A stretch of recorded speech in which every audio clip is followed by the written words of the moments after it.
À première vue, on ne sait pas trop comment on va faire pour sortir de là.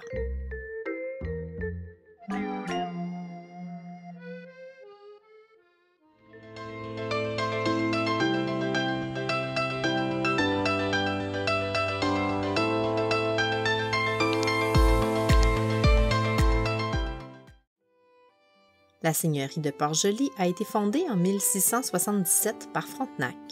102 ans plus tard, l'église a été érigée et c'est seulement en 1855 que le village a vu le jour. En 1759, toutes les maisons de la seigneurie ont été brûlées par le régiment des Fraser Highlanders lors de la conquête anglaise. Saint-Jean-Port-Joli est un village reconnu pour ses sculpteurs sur bois.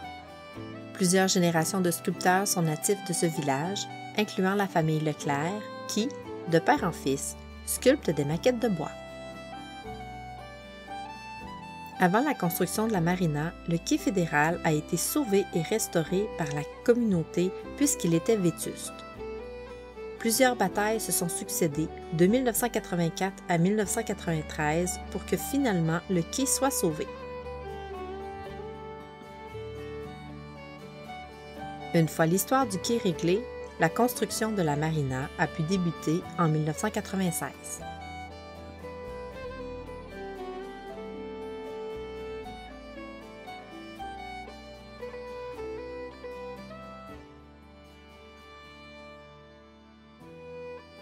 La petite histoire raconte que les 4 premiers visiteurs étaient des voiliers de Québec. Rapidement, les problèmes d'envasement font surface. Alors qu'on prévoyait un dragage à tous les 3 ans, un entretien annuel s'avère essentiel. Un système de pompage de la vase a été créé sur mesure pour la marina. Les problèmes d'envasement viennent du fait que Saint-Jean-Port-Joli est situé dans l'estuaire moyen du fleuve Saint-Laurent, plus précisément dans la zone de turbidicité maximale, aussi appelée bouchon vaseux. C'est le mélange intense de l'eau douce et de l'eau salée qui fait un brassage qui garde les sédiments en suspension. Sur l'image satellite, on voit très bien la distinction de l'eau vaseuse. Et non, il ne pleut pas, c'est la vase qui respire. À marée basse, ce n'est pas très joli, Saint-Jean-Port-Joli. Pas besoin d'enseigne pour interdire la baignade.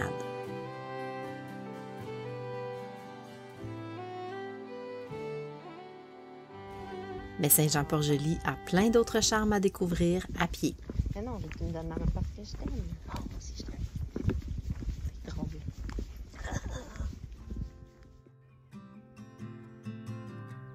Près de la marina se trouve le parc d'interprétation maritime. On peut y voir une réplique du phare du pilier de pierre. Le pilier de pierre a été construit en 1843 et a été habité jusqu'en 1960. Le phare est toujours en fonction à ce jour et il a été préservé par la même corporation qui a sauvé le quai. Depuis 2016, ils en sont les heureux propriétaires. Le récit du petit-fils du dernier gardien de phare est disponible en cliquant sur le lien dans la description.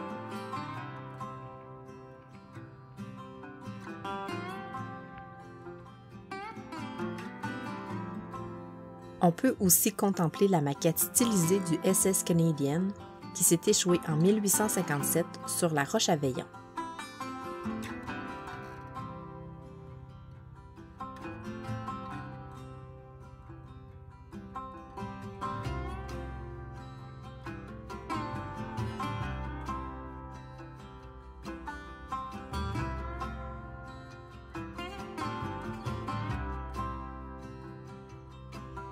La promenade nous conduit au parc des Trois-Bérets, en l'honneur des 3 frères Bourgault, célèbres sculpteurs qui ont contribué à la renommée de Saint-Jean-Port-Joli.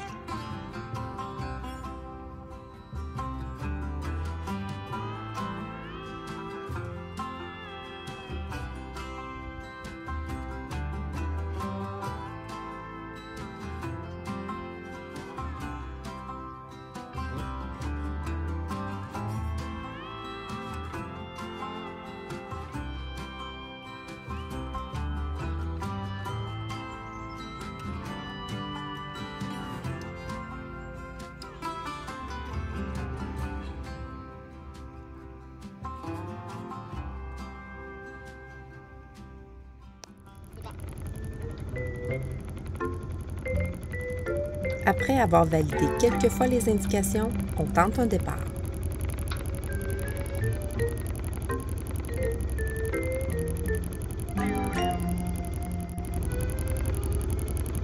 Cette fois-ci, le capitaine a bien compris qu'il faut longer les quais, tous les quais.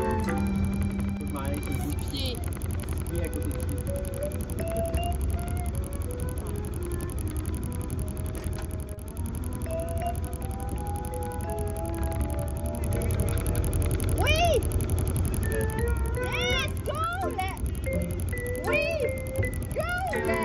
On s'en revoit! Le Amapola vient de nous reconnaître. Ils sont au PNL.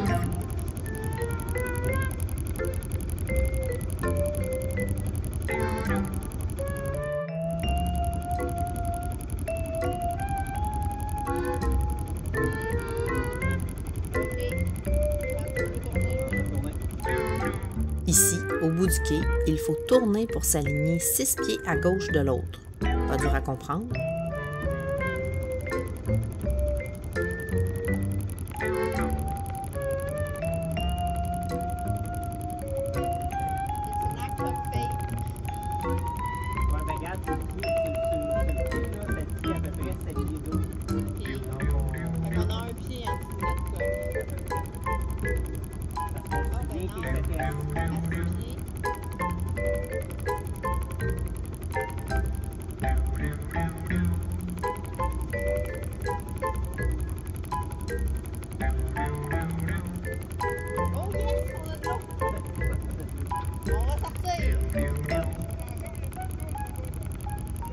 OK, merci. Il y a une petite tourne là-bas. Il y a juste une petite tourne. Ouais, une petite.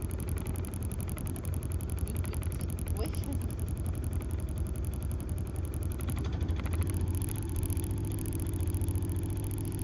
Ah, c'est vraiment capable.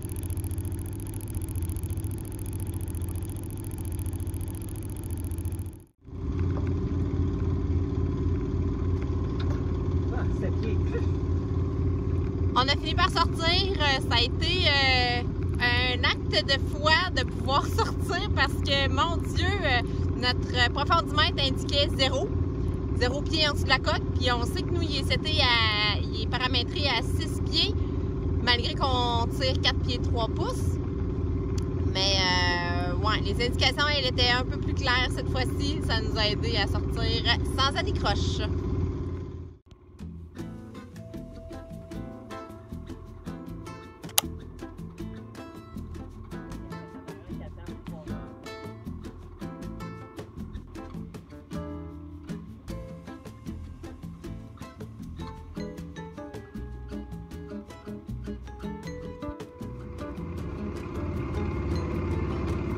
Ça, c'est quand Martin se met de la crème solaire et qu'il n'a pas le temps de l'étendre comme ça.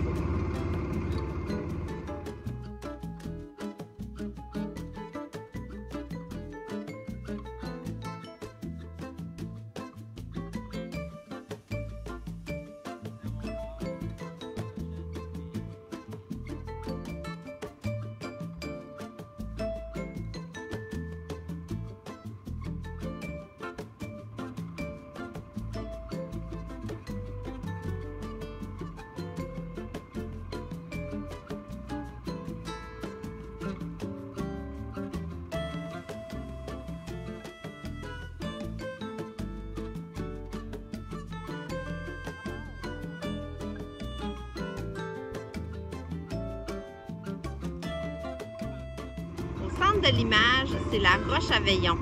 Je le dis là parce que je ne suis pas sûre qu'on va voir, mais au centre de l'image, c'est la roche à Veillon. En 1876, un phare a été construit sur la roche à Veillon. Le gardien du phare était sous la responsabilité de celui du pilier de pierre.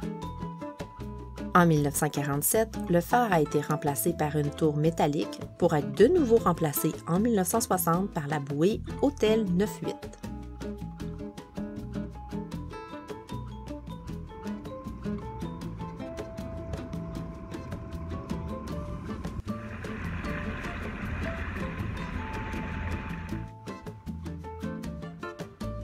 Le chenal du Sud a été la voie maritime principale pendant la période de la colonie française jusqu'en 1934. Elle est aujourd'hui empruntée principalement par les plaisanciers et les navires à faible tirant d'eau.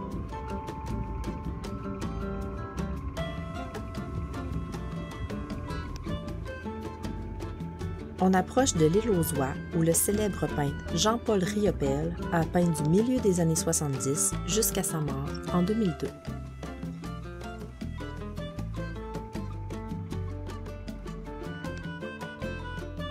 Collée sur l'île aux Oies, l'île aux Grues a comme particularité d'être le seul endroit au Québec où la fête de la mi-carême est célébrée encore aujourd'hui.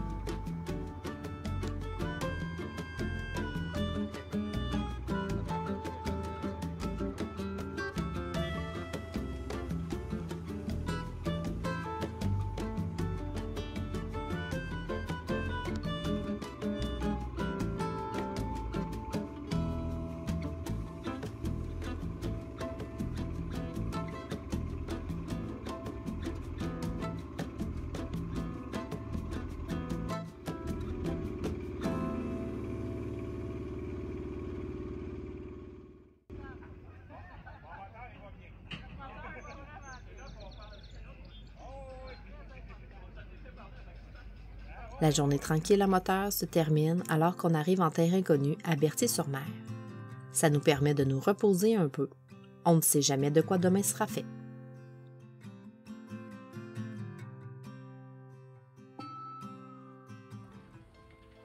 Dans le prochain épisode, le vent nous ramène à la maison.